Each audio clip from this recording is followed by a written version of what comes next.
Friends welcome. ఈరోజు మనం Cofstop-CDX Syrup యొక్క ఉపయోగాలు, సైడ్ ఎఫెక్ట్స్ మరియు దీన్ని ఏ విధంగా ఉపయోగించాలనే విషయాన్ని తెలుసుకుందాం. ముందుగా డిస్క్లైమర్, ఈ వీడియో అనేది జస్ట్ ఇన్ఫర్మేషన్ పర్పస్ కోసం మాత్రమే. మీరు తప్పనిసరిగా మీ డాక్టర్ని సంప్రదించి మీ డాక్టర్ చెప్పిన సమయానికి మరియు చెప్పినంత డోస్ మాత్రం వాడాలి. Let us start. Cofstop-CDX Syrup ని ఎఫెక్స్ ల్యాబొరేటరీస్ ప్రైవేట్ లిమిటెడ్ అనే కంపెనీ తయారు చేస్తుంది మరియు దీని ఎంఆర్పి మనకి 100 ml గాను ₹57.70. ఇప్పుడు Cofstop-CDX Syrup యొక్క ఉపయోగాలు తెలుసుకుందాం. దీనిని దగ్గుని తగ్గించడానికి ఉపయోగిస్తారు. అంతేకాకుండా ఇది ఒక యాంటీ అలర్జిక్ మందు. దీనిని జలుబు, ముక్కు కారడం, కళ్ళ నుండి నీరు కారడం, ముక్కు పట్టేయడం లాంటి లక్షణాలను తగ్గించడానికి కూడా ఉపయోగిస్తారు. ఇది మనకి మ్యూకస్ చీమిడిని పలుచగా చేసి ఊపిరితిత్తుల నుంచి ఈ మ్యూకస్ సులభంగా రావడానికి ఉపయోగపడుతుంది. మీరు ఎప్పుడైనా ఈ సిరప్ వేశాక మీకు ఒక హాఫ్ అన్ అవర్ 1 అవర్లో మీకు కొంచెం ఈ సిరప్ ఈ కాఫ్ ఎక్కువై మీకు ఈ చీమిడి అనేది ఈజీగా బయటకు వచ్చేస్తుంది. అప్పుడు మీరు ఈజీగా బ్రీత్ చేయగలరు, మీకు కొంచెం రిలీఫ్ అవుతుంది. అదేవిధంగా ఈ Cofstop-CDX సిరప్ అనేది ప్రధానంగా పొడి దగ్గును తగ్గించడానికి ఉపయోగిస్తారు.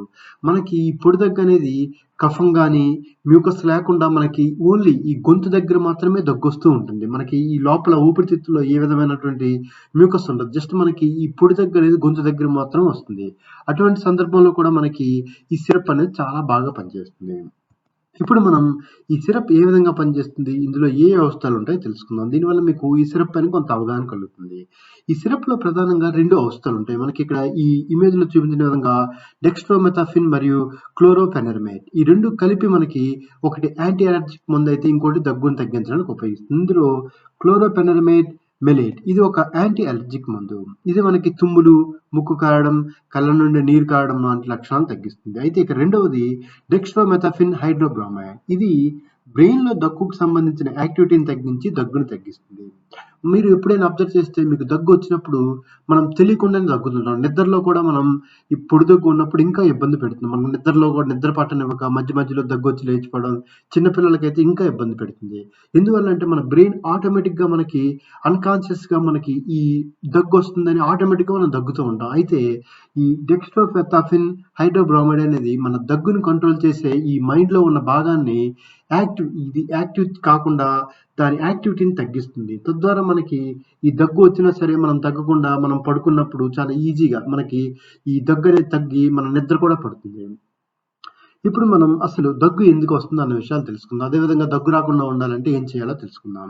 దగ్గు అనేది మనకి ప్రధానంగా ఎక్కువగా వచ్చేది వైరస్ మరియు బ్యాక్టీరియా నుంచి. మనకు సాధారణంగా జలుబు స్టార్ట్ అవుతుంది, తర్వాత జలుబు నుంచి దగ్గు స్టార్ట్ అవుతుంది. అందువల్ల మనం ఈ వైరస్ బ్యాక్టీరియా మన శరీరంలో వెళ్లకుండా ఆపగలిగితే మనం ఎక్కువ మనకి ఈ దగ్గు అనేది రాకుండా చూడొచ్చు.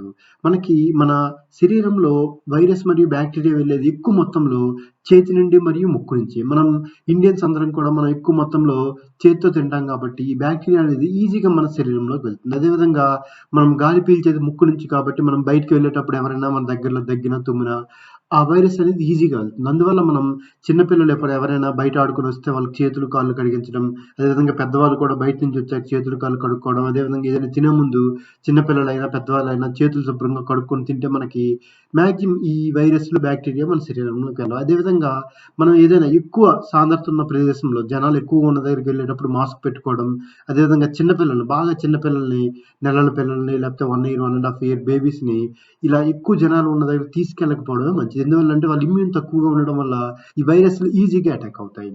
అదేవిధంగా మనకి ఈ దగ్గు అనేది మనం మంచులో ఎక్కువగా ఉన్నా లేదంటే వర్షంలో తడిచినా ఈజీగా ఈ దగ్గు వస్తుంది. అందువల్ల మీరు ఎప్పుడైనా వర్షంలో తడిస్తే ఇంటికి వచ్చిన వెంటనే మీరు వేడి నీళ్ళతో తలస్నానం చేసేస్తే మీకు ఇది అతి వేగంగా మనకి అటాక్ అవుతుంది. అదేవిధంగా మంచులో మీరు వింటర్లో కానీ ఎప్పుడైనా ఎర్లీ మార్నింగ్ తప్పదు అన్నప్పుడు శరీరం అంతా మనం స్వెటర్ వేసుకొని తల కూడా కప్పుకొని వెళ్తే మనకు రాదు. అదేవిధంగా చిన్నపిల్లల్ని 99% బయటకు తీసుకువెళ్ళకపోవడమే మంచిది చలికాలంలో. ఇంకా తప్పదు అన్నప్పుడు వాళ్ళని కంప్లీట్గా మనం స్వెటర్ అవన్నీ వేసి వాళ్ళ తలని అంతా కప్పి మనం తీసుకెళ్తే ఈ దగ్గు అనేది అంత వేగంగా రాదు. అదేవిధంగా ఆస్మా ఉన్న వాళ్ళకి కూడా దగ్గు అనేది చాలా ఈజీగా వస్తుంది. ఎందువల్ల అంటే వాళ్ళ నాజిల్స్ అనేవి మనకి బ్లాక్ అయిపోవడం వల్ల ఈ దగ్గు అనేది మనకు వస్తుంది. అదేవిధంగా గ్యాస్ట్రోసెఫెజియల్ రిఫ్లెక్స్ డిసీజ్ మనకి ఈ ఈ గ్యాస్ట్రిక్ ప్రాబ్లం ఉన్నప్పుడు కూడా మనకి ఈ దగ్గు అనేది వస్తుంది. ఎందువల్ల అంటే గ్యాస్ట్రిక్ ప్రాబ్లం ఉన్న వాళ్ళలో ఈ గ్యాస్ట్రిక్ అనేది యాసిడ్ అనేది మళ్ళీ పైకి ఈ అన్నవాహిక ద్వారా మనకి పైకి వచ్చి మళ్ళీ మనకి ఈ యాసిడ్ నుంచి మనకి దగ్గు అనేది వస్తుంది. అందువల్ల మీకు గ్యాస్ట్రిక్ ఉంటే మీరు గ్యాస్ట్రిక్ టాబ్లెట్లు వాడి లేదంటే ఈ ఇండైజెషన్ ప్రాబ్లమ్స్ రిలేటెడ్ ఏమైనా సిరప్స్ వాడితే మీకు ఈ దగ్గు అనేది తగ్గుతుంది. అదేవిధంగా మనం దగ్గు తగ్గడానికి సిరప్పే కాకుండా మనం వేడి నీళ్ళు, మీరు దగ్గొచ్చిన వెంటనే చల్ల నీళ్ళు తాగకపోవడం చాలా మంచిది. వేడి నీళ్ళు వీలైనప్పుడల్లా వేడి నీళ్ళు తాగడం, అదేవిధంగా చిన్న పిల్లలైతే గోరువెచ్చని నీళ్ళు వాళ్ళకి పట్టడం, అదేవిధంగా స్వీట్స్, బిస్కెట్స్, క్రీమ్ బిస్కెట్స్, కేకులు, ఐస్ క్రీమ్‌లు ఇయన్నీ కూడా కంప్లీట్ మనం తగ్గే వరకు మనం ఇవి బ్యాన్ చేస్తే మనకి ఈజీగా మీకు 10 రోజులు పట్టేది 2, 3 డేస్‌లోనే ఈజీగా మీకు ఈ దగ్గు అనేది తగ్గిపోతుంది. ఇప్పుడు మనం ఈ సిరప్ వల్ల కలిగే సైడ్ ఎఫెక్ట్స్ తెలుసుకుందాం. దీనివల్ల నిద్రమత్తు, మైకం, పొత్తి కడుపులో నొప్పి, వీక్‌నెస్ లాంటి లక్షణాలుంటాయి. అయితే ఈ లక్షణాలు ఎక్కువగా ఉంటే మాత్రం మీరు తప్పనిసరిగా మీ డాక్టర్‌ని సంప్రదించాలి. అదేవిధంగా ఈ సిరప్ వేసుకున్నాక డ్రైవింగ్ చేయకూడదు. ఎందువల్లంటే మనకి ఈ సిరప్ అనేది చాలా స్లీపీ. మీకు ఇది వేసుకున్న ఒక 1 1/2, 2 అవర్స్‌లో మీకు విపరీతమైన నిద్రొస్తుంది. అందువల్ల ఎప్పుడు కూడా డ్రైవింగ్ చేయకూడదు. అదేవిధంగా చిన్న పిల్లలకు కూడా ఈ సిరప్ పట్టాక బయటికి పంపించకపోవడం చాలా మంచిది. ఇప్పుడు మనం ఈ సిరప్ ఏ విధంగా వాడాలి అన్న విషయాలు తెలుసుకుందాం. దీనిని మీ డాక్టర్ చెప్పిన సమయానికి మరియు చెప్పిన డోస్ మాత్రమే వాడాలి. అదేవిధంగా మీ డాక్టర్ ఎన్ని రోజులైతే ప్రిస్క్రైబ్ చేస్తారో అన్ని రోజులు తప్పనిసరిగా వాడాలి. అదేవిధంగా ఈ సిరప్ వాడే ముందు బాగా షేక్ చేసి అప్పుడు వాడాలి. అదేవిధంగా దీనిని చిన్న పిల్లలకి అందకుండా ఎత్తులో ఉంచాలి. అదేవిధంగా ఇన్‌కేస్ మీరు ఒక డోస్ వేసుకోవడం మర్చిపోతే మీరు సాధారణంగా వేసుకోవాల్సిన సమయానికి దగ్గరగా ఉంటే వెంటనే మీ డోస్ వేయండి. లేదు ఇది మీరు మరలా డోస్ వేసుకోవాల్సిన సమయానికి దగ్గరగా ఉంటే తప్పిన డోస్ మానేసి మీరు మరలా వేసుకోవాల్సిన సమయానికి మీరు డోస్ వేసుకోండి. అదేవిధంగా ఈ సిరప్ అనే కాకుండా ఎనీ టాబ్లెట్ మీరు డాక్టర్ దగ్గరికి వెళ్ళేటప్పుడు మీకు ప్రీవియస్‌గా ఏమైనా అలర్జీస్ ఉన్నా అంటే మీకు ఇప్పుడు ఏదైనా టాబ్లెట్ వేసినప్పుడు లేదంటే ఏదైనా ఇంజెక్షన్ చేసినప్పుడు మీకు అలర్జీస్ లాంటివి వచ్చినప్పుడు అయన్నీ చెప్పండి. లేదంటే మీకేమైనా హెల్త్ ప్రాబ్లమ్స్ ఉన్నా చెప్తే డాక్టర్ మీ శరీరానికి తగ్గటువంటి సిరప్స్ గానీ, టాబ్లెట్స్ గానీ ప్రిస్క్రైబ్ చేస్తారు. అదేవిధంగా ఈ సిరప్ వేసుకునే ముందు ఒకసారి ఎక్స్‌పైరీ డేట్ చూసుకొని, ఎక్స్‌పైరీ డేట్ లోపు ఉంటేనే వేసుకోండి. Okay friends. ఈరోజు మనం కాఫ్‌స్టాప్-CDX సిరప్ యొక్క ఉపయోగాలు, సైడ్ ఎఫెక్ట్స్ మరియు దీన్ని ఏ విధంగా ఉపయోగించాలన్న విషయాలు తెలుసుకున్నాం కదా!